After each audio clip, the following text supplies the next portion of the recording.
वैज्ञानिक ने यह देखकर तुरंत अपने सहकर्मियों को बताया। वे जल्दी से मस्तिष्क तरंग यंत्र ले आए और महिला को उस यंत्र के साथ जोड़ा और परिणाम ने सभी को चौंका दिया। ये 10,000 साल पुरानी महिला अभी भी जीवित थी। इसलिए उन्होंने तुरंत इलेक्ट्रिक हीटर स्थापित किया और इस बड़ी पुरानी बर्फी छड़ी को तेजी से रोंगाने की तैयारी की। जैसे जैसे कमरे का तापमान बढ़ता गया, प्राचीन पहाड़ी झरने का पानी भी बूंद बूंद कर गिरने लगा।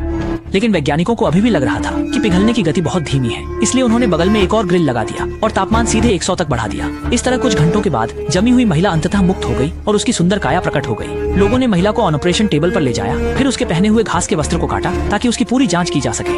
然而令人费解的是，女人的身上并未出现冻伤的迹象。就在她们为其数羊的同时，她的体温正在逐渐的回暖，血压和脉搏也开始缓慢的恢复正常。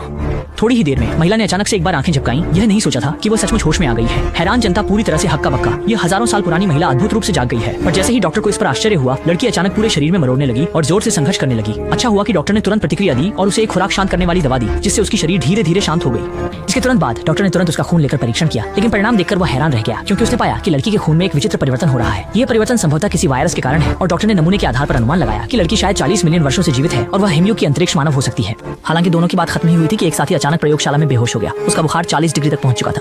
डॉक्टर ने जांच के बाद पाया कि इस साथी के खून में भी वही परिवर्तन हो रहा है जैसे बर्फ में बंद लड़की के खून में था। सब तुरंत समझ गए कि वे भी संक्रमित हो सकते हैं, लेकिन क्यों लड़की को कुछ नहीं हुआ? इस सवाल के साथ वे तुरंत लड़की के पास गए और पूछा, लेकिन लड़की कुछ भी समझ नहीं पाई क्योंकि वह उनकी भाषा समझ नहीं सकती थी। हालांकि उसने अद्भुत सीखने की क्षमता दिखाई और जल्दी से मूलभूत अभिव्यक्ति के तरीके सीख ली।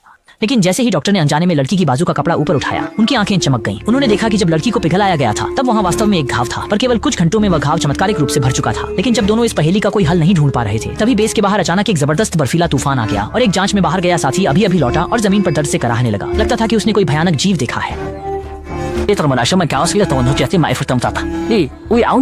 धड़कन धीरे धीरे कमजोर हो रही है। चुईहुआ जल्दी से बिजली वाले उपकरण को लेकर अपने साथी को बचाने की कोशिश करती है और तभी बर्फ में जमी लड़की श्याओमई आगे बढ़ गई। सभी ने देखकर तुरंत चुईहुआ को रोका, लेकिन दशान ने कहा कि जोर से न बोले और देखें कि श्याओमई के पास क्या उपाय है। श्याओमई ने धीरे से अपना हाथ साथी के सीने पर रखा और उसका चेहरा विकृत हो गया। उसके बाद टीममेट ने सांस लेना शुरू कर दिया और उसके पैर की ठंड से हुई चोट भी तेजी से ठीक हो गई। इस क्रिया ने सीधे ही चुईहुआ को हैरान कर दिया। देखते ही देखते टीममेट सामान्य हो गया। चुईहुआ ने अविश्वास की नजरों से शाओमी की ओर देखा। जैसे ही टीममेट एक के बाद एक गिरने लगे, दाशान को शाओमी से सबका इलाज करने के लिए कहना पड़ा। हालांकि दयालु शाओमी ने सभी को बचाने के लिए अपना हाथ बढ़ाया, लेकिन सभी को नहीं पता था कि शाओमी की हर बार की गई सहायता उसकी खुद की देह में बड़ी मात्रा में श्वेत रक्त कणिकाओं की खपत कर रही थी। बहुत जल्द एक साथी का उपचार करने के बाद शाओमी पूरी तरह से गिर गई। ये देखकर कि वे उसे ठीक नहीं कर सकते, उन्होंने शाओमी को एक सेफ में रख दिया ताकि उसे मुख्य भूमि के सबसे अच्छे अस्पताल में ले जाया जा सके, क्योंकि वे अब अंटार्कटिका में हैं, जहां बेहतर चिकित्सा उपकरण नहीं है।